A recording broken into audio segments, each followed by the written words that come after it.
The big story here in western New York continues to be the effort to save the USS The Sullivans at Canalside. Crews have set up machines to pump millions of gallons of water out of the ship. It's been listing to the side for almost 2 days now. Naval Park President Paul Marzello trying to stay optimistic today while noting the challenges ahead. We're still working on the temporary fix because right now we have a lot of concerns. The wind direction and the intensity of the wind is not helping right now. It's raising the water level probably 5 or 6 feet, which means the ship will become afloat again if we get enough water off her. Once that ship starts to float again, and she was floating before this incident, we are top heavy towards starboard. And we've got to be very cognizant of what that might mean, which means we might have to pull her back to port. A lot of concerns. That's why we've got the Coast Guard and the Navy working closely with us. We also have an environmental crew from Miller Environmental, and all parties are working together and working very cooperatively, I might add. We've seen some pretty incredible work to save this ship over the past day or so as we look live right now. There is a real emotional connection to this World War II era destroyer, considering it's been at the Buffalo waterfront for so many years now.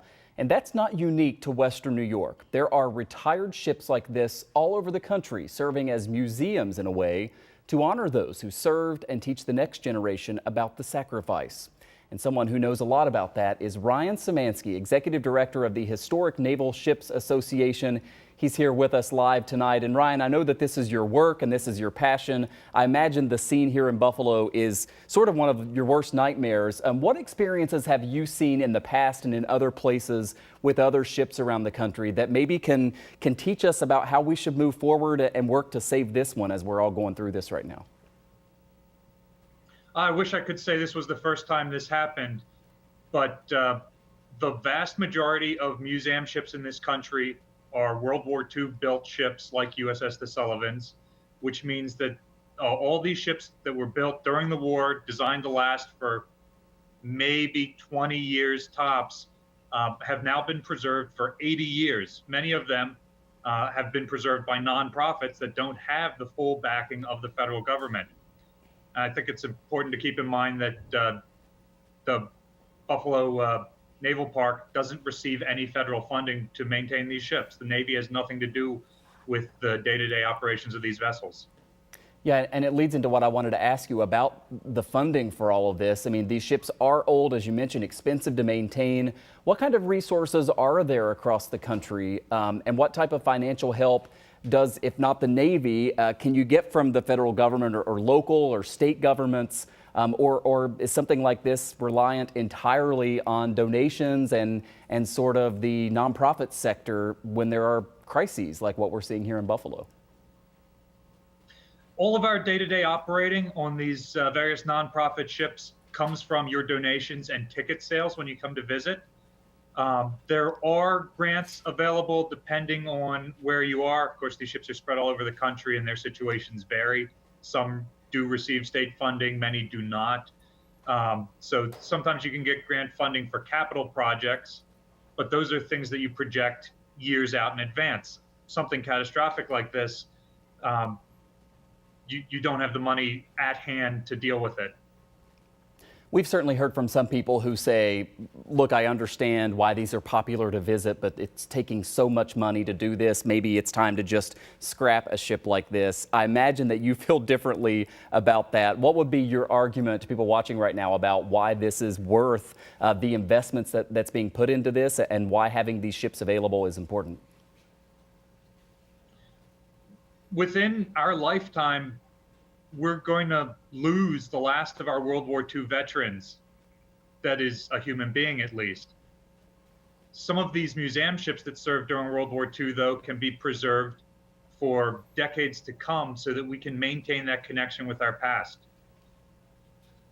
Yeah, and on the flip side of what I said there, I mean, we've also heard from so many veterans and people who just feel such a connection to this ship and kind of how heartbreaking it's been to see these images out of Buffalo. While you were talking there, we're showing video and then we were also showing a live image right now. And it's sort of just shocking to see, and for those of us who have been down to see it in person, to see the ship tilted the way it is and taking on so much water. What do you, I guess, feel when you see the videos that have been online of the Sullivans and it being in danger of sinking? Oh, it's absolutely devastating for me. I saw the first video come out yesterday morning, and I was absolutely heartbroken because it's happening to the Sullivans right now, but it could happen to the ship I'm sitting on, the battleship New Jersey. It could happen to any one of the more than 100 vessels in this country that are preserved as maritime and military museums. Finally, Ryan, you said that this is not the first time that we've seen something like this, and I know our Ron Plants will have another report coming up in about a half hour, kind of looking at some other places, some other ships that have been through similar circumstances, and some of the pretty pricey fixes that it took to get them back to normal. But maybe we'll end with something optimistic based on what you know with past ships and some of these problems that have shown up before. Are you confident that this can be repaired and that this can remain such a staple at the Buffalo and Erie County Naval and Military Park?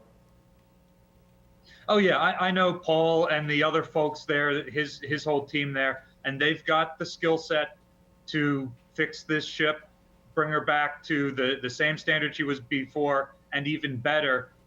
They just need support from all of us to be able to do that. Yeah, and we've certainly talked a lot about the fundraising efforts that have been underway, and if people would like to donate, they certainly could use the money at this point, and also a lot of well wishes as people are working hard on this. We've been chatting with Ryan Szymanski, Executive Director of the Historic Naval Ships Association, joining us live, by the way, as you mentioned, from the battleship New Jersey in Camden. Despite, you're on one of the lower decks there, great internet service, so we appreciate that as well, despite being on the ship. Thanks for your time, sir. Thanks for having me.